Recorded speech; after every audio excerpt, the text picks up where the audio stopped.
The global market of organic food has grown rapidly over the last few decades, and consumer demand for these products is also on the rise. In 2021 alone, $230 billion worth of organic products has been sold to the consumers. And these organic products typically cost between 5 to 100% more compared to conventionally produced goods. Everybody knows that, even though they are paying more for organic food, they are more nutritious, natural, and in general healthier than conventional food. Right?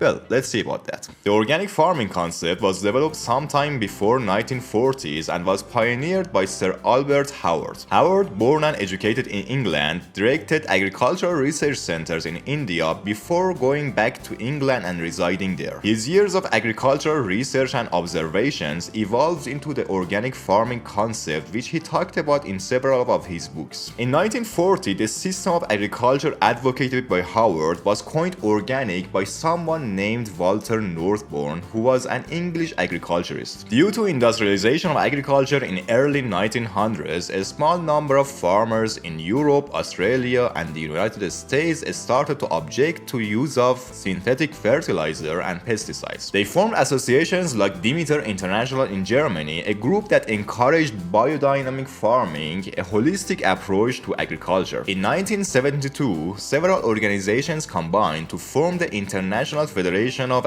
Organic Agriculture Movement, or IFOAM. The stated mission of IFOAM was the international adaptation of principles of organic farming. In 1980s, around the world, various farming and consumer groups began pressuring the government for organic production regulations. This led to some legislation and some certification standards being enacted through the 1990s. The passage of Federal Organic Food Production Act in 1990 began the era of accommodation for organic farming in the USA. USDA started labeling organic products as certified organic in 2002. Organic agriculture has continued to expand rapidly since then. So, let's talk about benefits of having a diet of mostly organic food. Higher antioxidant concentration in organic crops, improved fatty acid profiles in meat products, and increased omega-3 fatty acid levels in organic dairy products, which means potentially lower chance of heart disease, cancer, joint pains, depression, and Alzheimer's disease. Organic food have been shown to have lower levels of toxic metabolites, including heavy metals such as cadmium. They also have lower levels of synthetic fertilizer and pesticide residues. Consumption of organic food may also reduce exposure to antibiotic-resistant bacteria. And all of these could mean lower chance of kidney damage, lower chance of many types of infections, among other benefits. But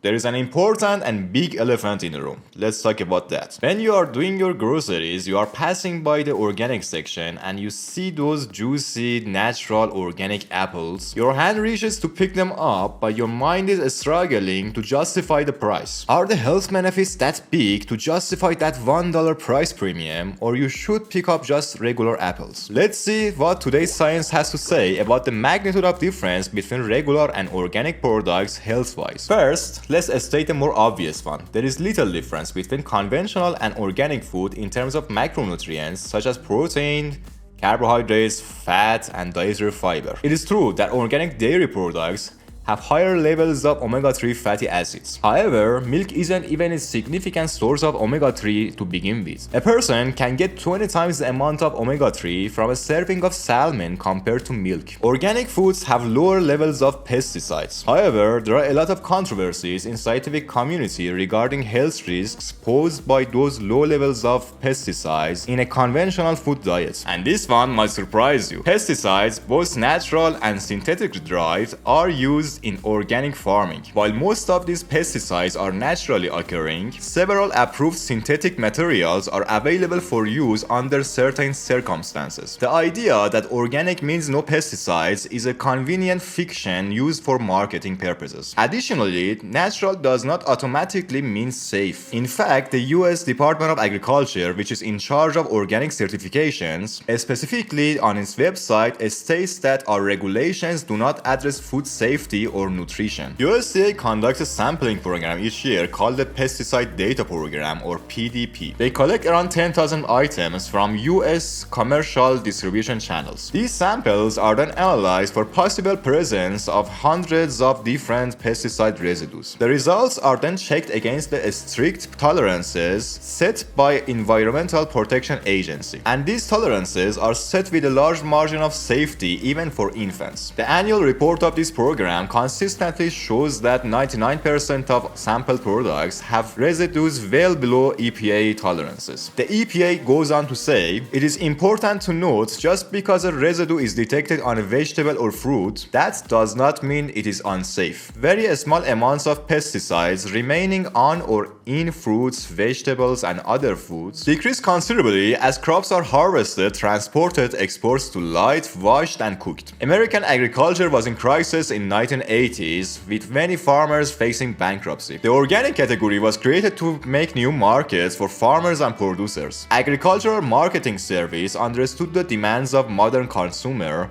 and gave them what they wanted, an organic label. USDA tests organic products for the residue of non-organic chemicals periodically. However, there is an exemption of 5%, meaning if an organic product has less than 5% of EPA tolerance of any non-organic chemical, it is still certified as organic. Such low levels of detection are considered unintentional and thus not a violation of organic standard. Stay with me to hear the interesting part. A large percentage of residues detected on conventional food samples in the PDP survey could qualify under this organic 5% rule, and this fact renders the difference between organic and conventional food even lower. Now you may ask, what about the Dirty Dozen? The Dirty Dozen is published each year by a non-organic organization named EWG. They use the data collected by USDA Residue Monitoring Program. EWG deemed produce that has residue from more types of pesticide dirty and produce with fewer types of pesticide clean. However, a credible study published in peer-reviewed Journal of Toxicology found that the group's methodologies lack scientific credibility. And this study basically says that replacing these Dirty Dozen foods with their organic counterpart doesn't mean lower health risks. You may find it especially interesting that some of the founders of EWG are organic food companies. You can find a list on their website. Overall, the amount of residue on our food is very small and presents very low risks based on the amount of fruits and vegetables we consume on a daily basis. Many organic food companies employ fear-based marketing tactics to make their products seem superior so that they could sell them for a premium. Now you may want to know how much of a given fruit or vegetable you can eat before being at risk. The Alliance for Food and Farming put together a calculator that shows just how many servings of each of the foods included in the Dirty Dozen you would have to consume before reaching the no observed adverse effects level. The link to this calculator can be found in the description box below. You can also find the research material we use in each video in the description box. Let's pick strawberries, which is on top of the list as the dirtiest of the dozen. A woman would have to eat 454 strawberries in a single day to be at a potential risk due to the residue of the pesticides on strawberries. And that is a lot of strawberries. What is particularly encouraging about the PDP data is that not only most residues are below the tolerance, they are far below. Spinach and strawberries are number 1 and number 2 crops misrepresented as dirtiest in EWG's 2022 list. But they are actually very clean from the perspective of detection relative to the accepted tolerance of levels of pesticides. If you find the information in this video in any way interesting, leave us a like as a pat on the back. We are determined to make this kind of content regularly, so a sub to our channel would make it easier for you to find our videos. So, the big question. Should you buy organic? There is not strong evidence that organic food is significantly more nutritious than conventional food. The organic foods may have lower pesticide residues than conventional foods. In general, pesticide residues in both organic and non-organics are within the allowable tolerance. The risk of not eating enough fruits and vegetables is much more of a concern to our health than the likelihood of consuming trace amounts of pesticide residue. And this is concerning because most of us don't eat enough fruits fruits and vegetables. For most people, cost is the deciding factor while choosing between organic and conventional, as the price of the organic items are significantly higher than the conventionals. At the end, the decision can differ from person to person. But after seeing this video, we hope that you can make a more informed decision.